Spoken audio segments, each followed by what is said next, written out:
I'm Ethan Imoehl.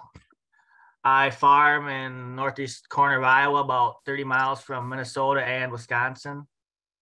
And I farm with my dad and my brother.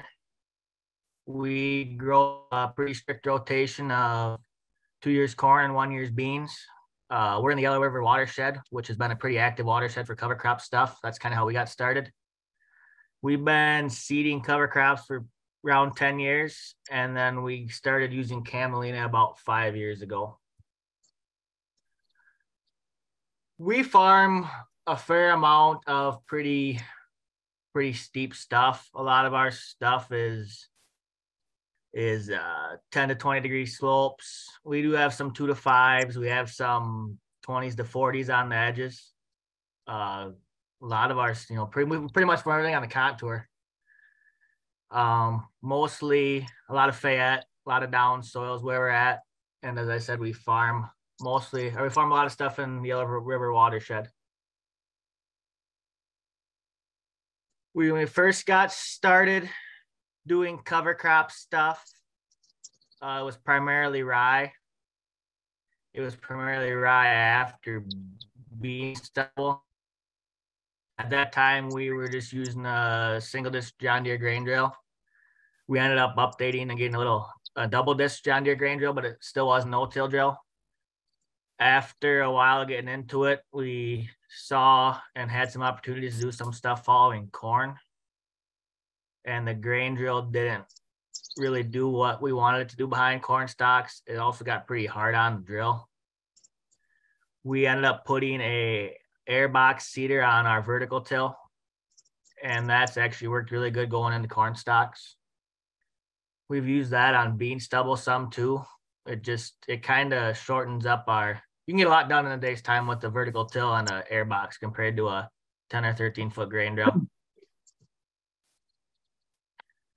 About 5 years ago, the watershed had a different kind of program that was more than just seeding a single crop. They wanted to get some diversity in some of these cover crops. And there was an incentive to try and get some multi-species cover crops out on the landscape. The problem for us was being primarily grain crops. It was hard we were past our winter kill deadline all the time when harvest was around. And we tried some aerial seeding and some stuff and really weren't impressed with the results at the time. So we got exposed Camelina kind of got brought to our attention about that same time frame. And that was kind of when the local people in charge were just exploring and starting it. It actually wasn't even winter hardy the first year. We seeded it. They kind of gave us a grace thing and said, here, try this. We'll see what it does and we'll count it for this year. And it grew.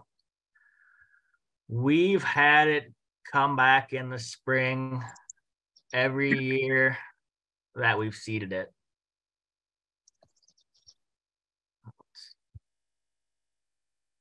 What we've learned, it does work well with rye.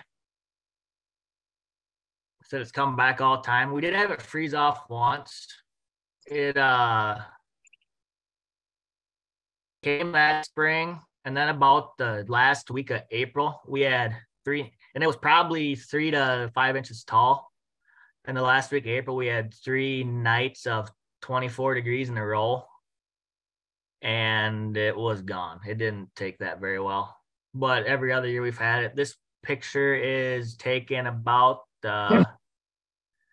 the 10th of May, probably 2 years ago. And it's hard to see the stand of it in the rye. We were seeding a bushel of rye and a pound of Camelina at the time. But there is a fair amount of it out there. And it does produce yellow flowers. We've generally seen it flower the middle of May if it grows that long. Here's just a couple other pictures.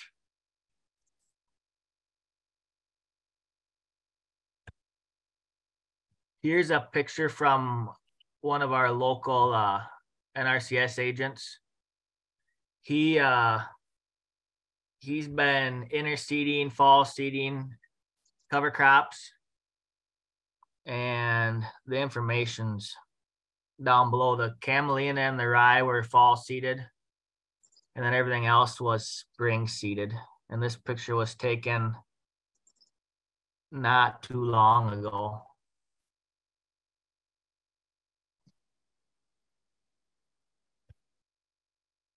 And what we're experimenting with now with it, we did try and straight seed some last fall. It takes a little bit of learning with our regular grain drill. We were kind of playing around. It's a very, very small seed.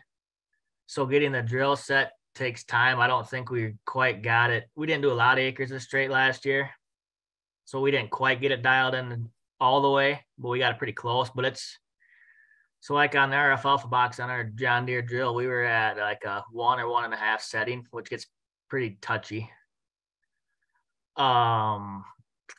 This fall, our intention is to try and fly some onto some beans. And our hope is to maybe get this in rotation where we're doing this after beans ahead of corn to take some of to not have to be relying solely on rye all the time, but also to get a different type of crop ahead of corn instead of just a grass all the time. And then I guess if anybody has any questions, we've had I don't got a lot of technical stuff, but we've tried a lot of different things and seen what kind of works and doesn't work here anyways. And it's been a ongoing try and fail process. And we've seeded it pretty late and seen it come in the spring. We've seeded it as a cover crop, so it probably hasn't been taken care of like it would have been if it was truly trying to be a cash crop or a oil seed crop. But we've seen it grow, and it's been pretty tough stuff.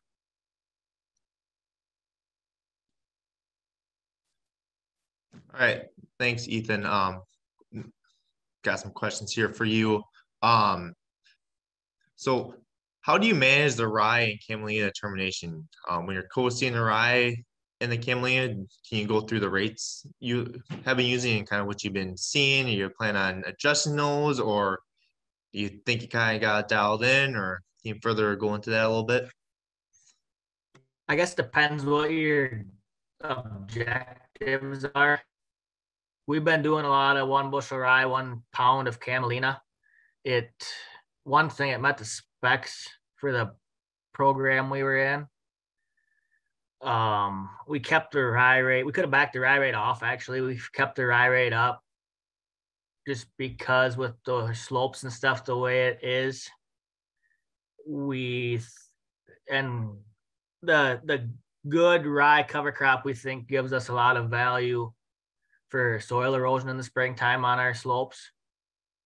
And so we've started to play around with a little heavy rates Camelina now. We just haven't done it much up to this point. And termination, it gets terminated when the rye gets terminated.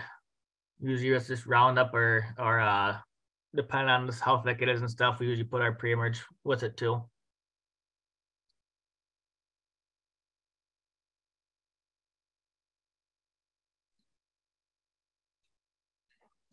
Okay, have you thought about like mixing winter Camelina with some other sorts of cover crops, like doing a cover crop mix, or are you just kind of thinking that winter Camelina and rye are kind of best suited together and not with anything else?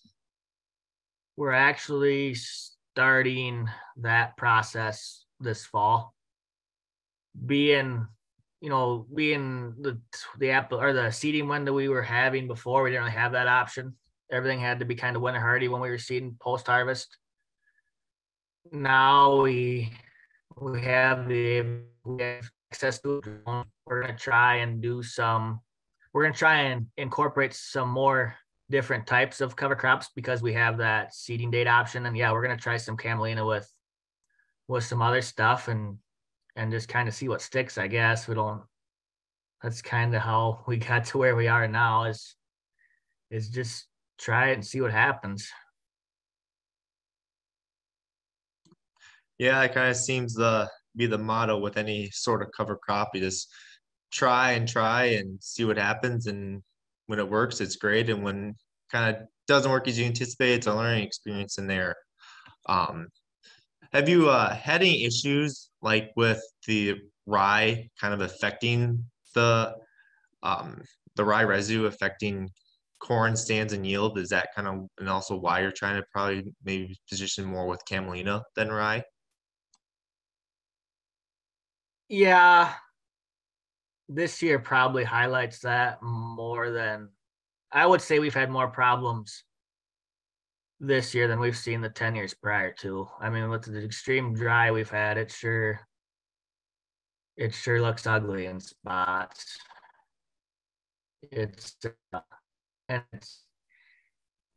yeah, it looks rough. We got too big this year. And a shot, I think if it had rained once, it'd have made it a whole different deal, but it hasn't. And I think it's time to we kind of were talking about it before this spring as well. It seemed like our crop rotation was, it was corn, rye, beans, rye.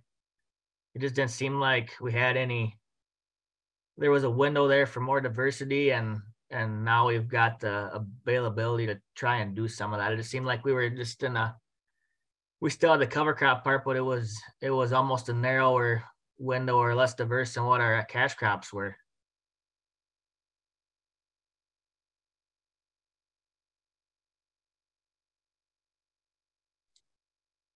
Right. And then I guess one thing is everyone kind of talks about when farmers or neighbors doing something.